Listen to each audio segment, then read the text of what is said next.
Bloomberg Audio Studios. Podcasts, radio, news. This is the Bloomberg Surveillance Podcast. I'm Jonathan Ferro, along with Lisa Abramowitz and Anne-Marie Hordern.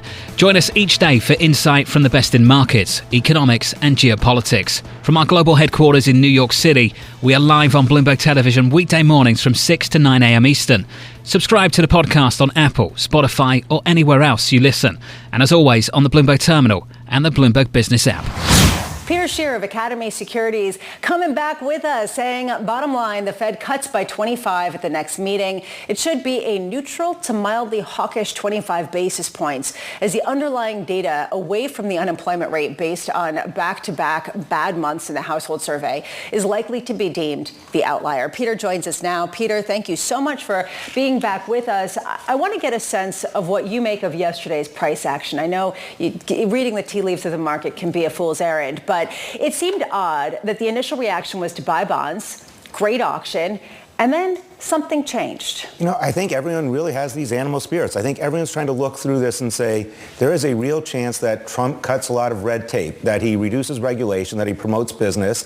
I think you're seeing stimulus from the rest of the world. I think at some point we might get worried that the rest of the world is going to slow down enough that it drags the U.S. down. But for now, I think it's just that excitement that kind of all this not in my backyard gets thrown away, and we actually see progress. We see, investment done. We see build-outs here. And I think that's real, and that's what's outweighing even the move in yields. Well, it might be outweighing the yield, the move in yields.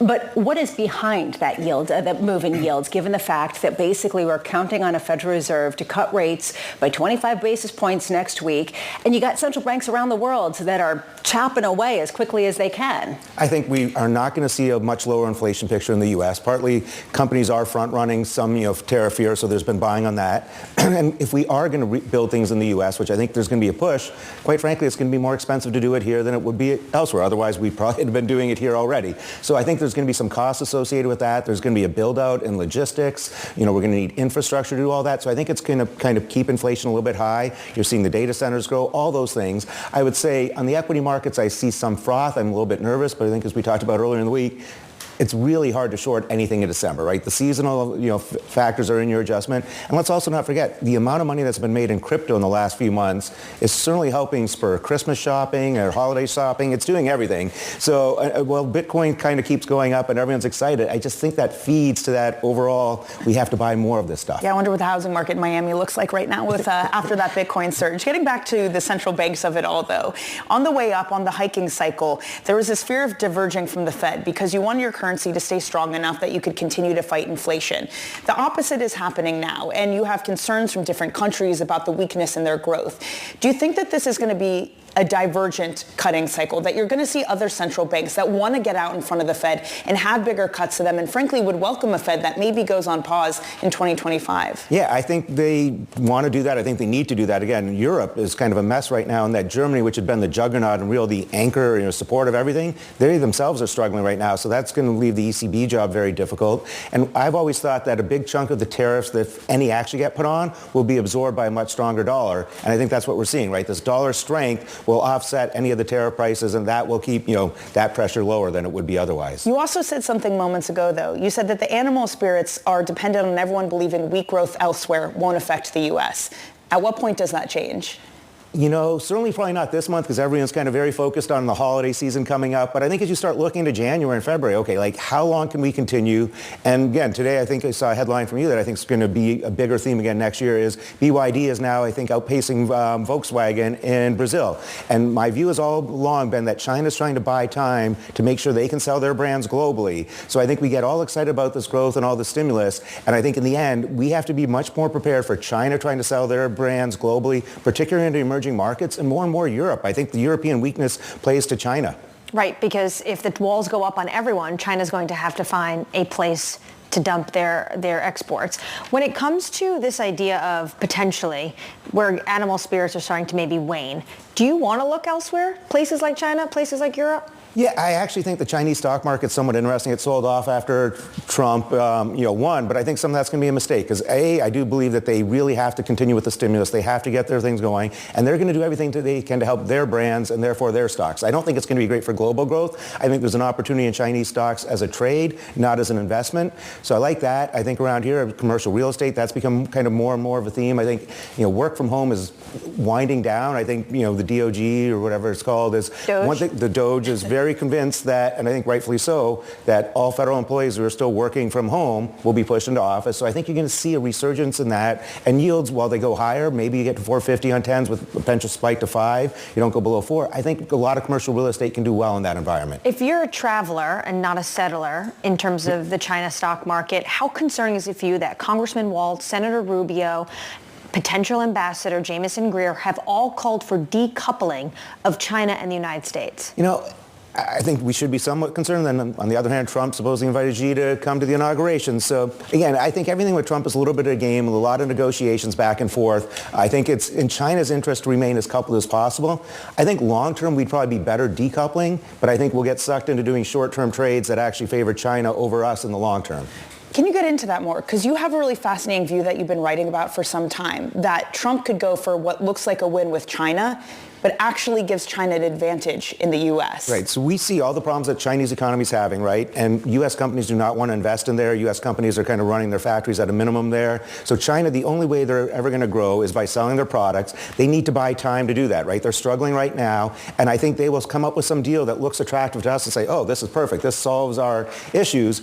And then 3 to 5 years down the road, we'll regret it because it'll have given China time to continue to build up their manufacturing, to build up their chip industry, which I think we should be really concerned with. I think when we talk about it from a geopolitical front, it's their chips, it's their AI focus that we need to be worried about.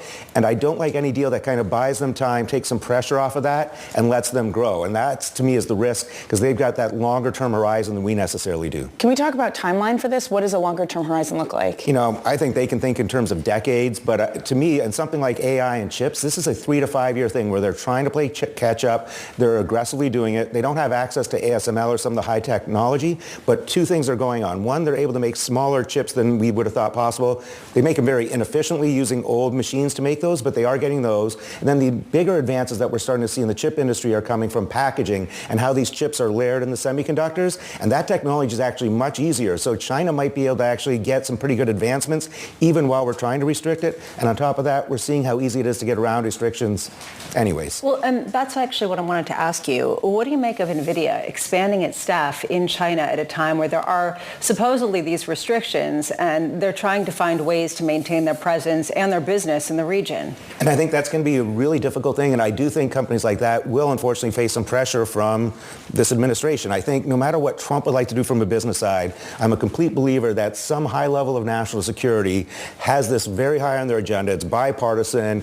And no matter what you might think, once you kind of really get read in on what's going on, what the fears are, I think there will be a lot of pushback to, keeping chips and technology out of China. You look at some of these, the Volt Typhoon, all these hacks have been done to impact our infrastructure potentially. This is a real issue, and I think that's going to be a struggle for all the companies trying to figure out what can be sold into China, because it has to be. And quite frankly, I've heard about 80% of the chips we sell into China come back into the U.S. in various products. So it's not an easy answer, but this is tricky. I think we talked about the other day, China is now starting to try and restrict some of the dual-use chips that have been making their way into the Ukrainian drones. This is going to be messy, and I don't see any way around that. Peter Tchir, wonderful to talk to you as always. Thank you so much for being with us. Peter Tchir of Academy Securities.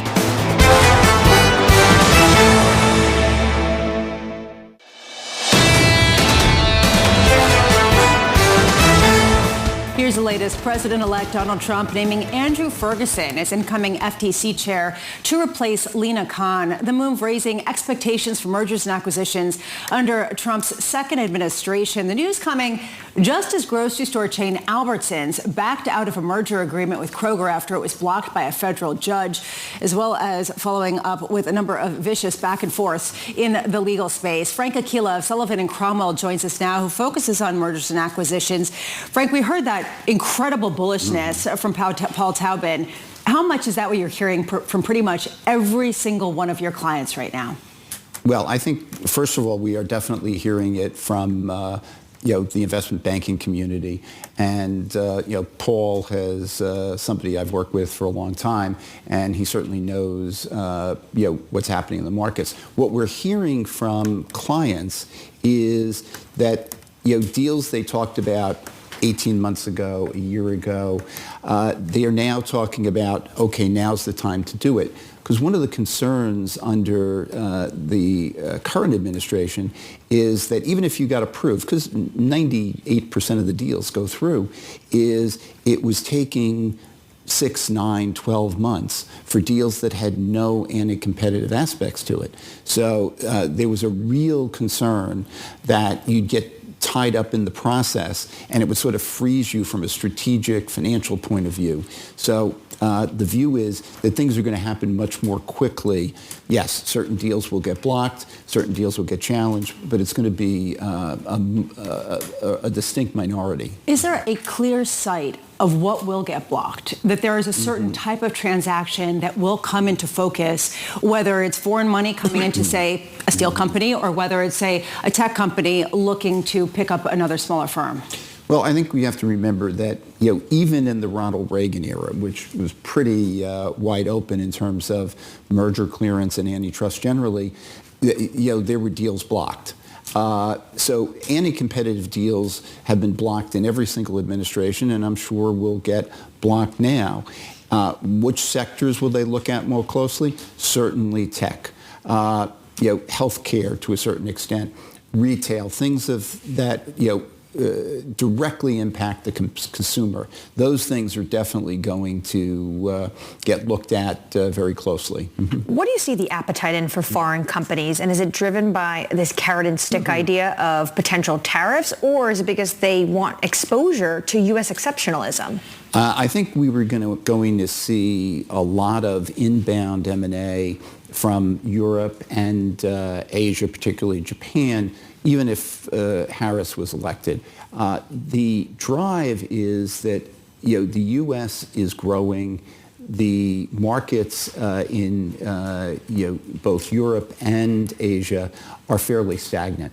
So that's first of all. The second thing is, if you're selling in the United States, you want to be producing here because the cost and the potential disruption in the supply chain it becomes more difficult. So we would have seen it anyway, but it's going to be increased now. So what would have been your advice for Nippon Steel? Wants to overtake U.S. Steel. Manufacturing factories continue to be in the United States, but both Biden and Trump said that they would block this deal. I think that's pure politics. Pennsylvania was, the big state in play, and that's really... So maybe just timing. Don't do it around a huge presidential election with the number one swing state in focus. Hopefully that still happens, but we'll see. I just wonder for companies that are, or private equity, or looking abroad, and companies have international supply chains right now, and they're faced with a potential reality of tariffs changing the entire cost of business. Is that putting deals on ice right now? Are things getting a second look because of the risks in 2025?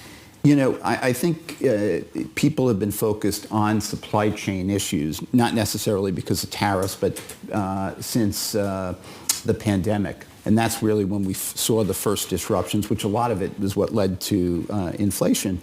So companies are very much focused on that. But, I think it's a driver of transactions as opposed to an impediment to transactions. One of the other hopes for a driver of transactions was just a lower rate environment. And we've got that to some extent. But there's a fear right now in this market that the Fed can only go so far. Maybe it's a cut next week and then a pause. Right. What does that do to deal activity? First of all, interest rates are at historically low levels. I mean, we think about the last couple of years when they were extraordinarily low. But, if you look at the Japanese economy where they've had, close to zero interest rates and very stagnant business activity, I think, if the economy is growing, and you can build in a 4% interest rate or whatever, you can make most transactions work from a financial point of view. And also, right now, you have a tremendous amount of cash, whether it's private equity groups, strategic buyers. They have cash on their balance sheets, so they don't need to borrow as much. So I think that's a driver as well. That said, valuations will basically take a hit as a result of rates being higher now than, say, when companies got founded or were bought out by certain private equity companies. And arguably, this is the reason why we haven't seen more exits, why we haven't seen more activity. How much will there be a reckoning in valuations, even if some of these deals get back on the market? Well, one question is whether or not companies are going to be valued much longer term. So not looking at sort of the next 12 months, but really, 2, 4, 5 years out.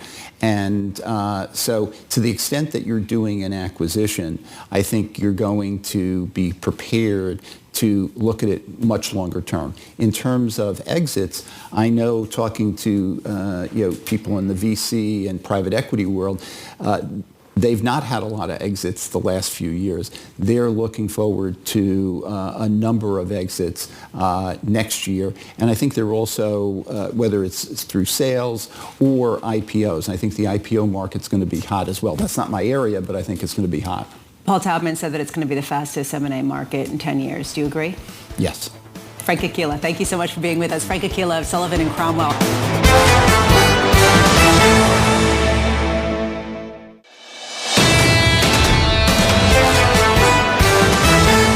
Joining us now from JP Morgan Private Bank is Sam Zief as he sits here and watches all of these headlines cross. Sam, what's your impression?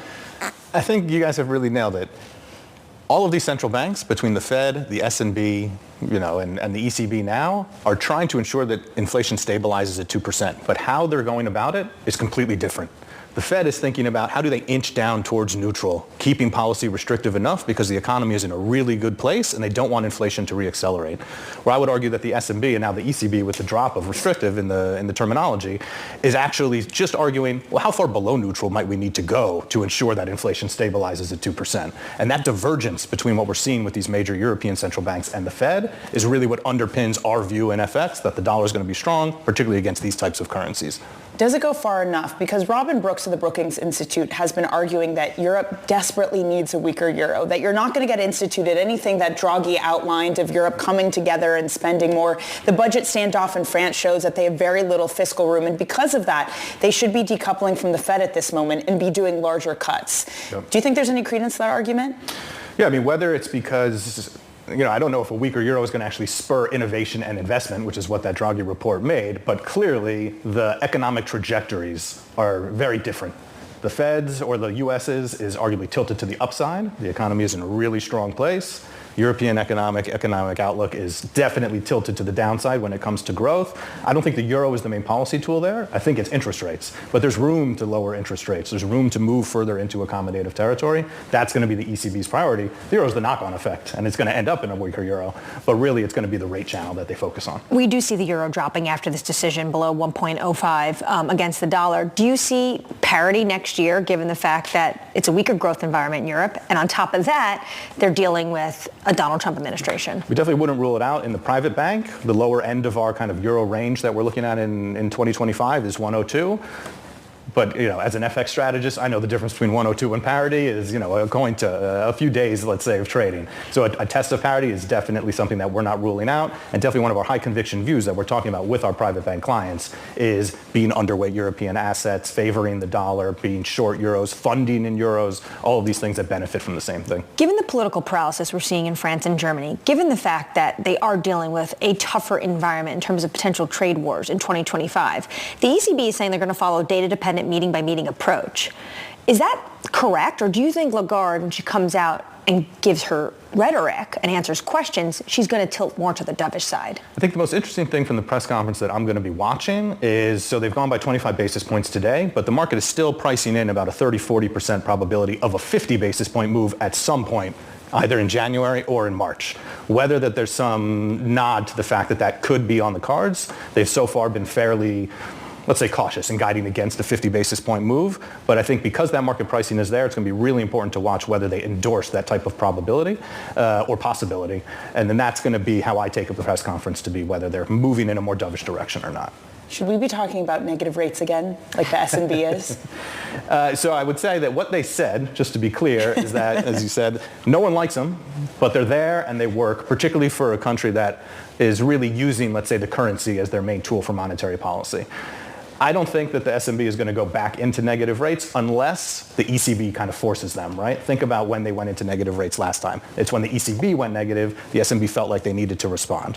I think that would take not just economic weakness in Europe to get the ECB to think about that, but really, whether you want to call it a crisis or a really deep recession, if that comes to fruition, I have no doubt that that negative rate tool option is there in the European Union. They've used it before. Just to underscore that, the ECB dropped the reference to keeping rates restrictive in this latest memorandum, in this latest rate decision.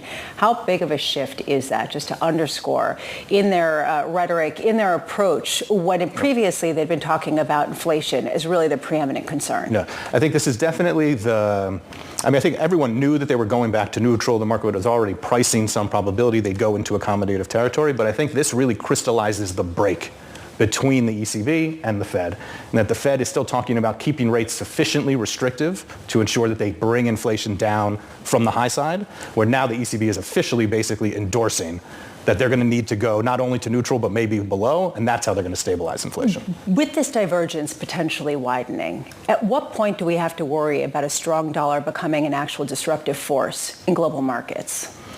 So it tends to be not just the strength of the dollar, but the magnitude of the moves. It's when you get really multi-standard deviation moves over a month or two or three that you start to see other central banks, whether they be in emerging markets or others, start to respond, whether they be through outright FX intervention or trying to, not cut as much as maybe the market is pricing. I don't think we're there. The dollar's not as strong as it was in the second half of 2022. It's not as overvalued either.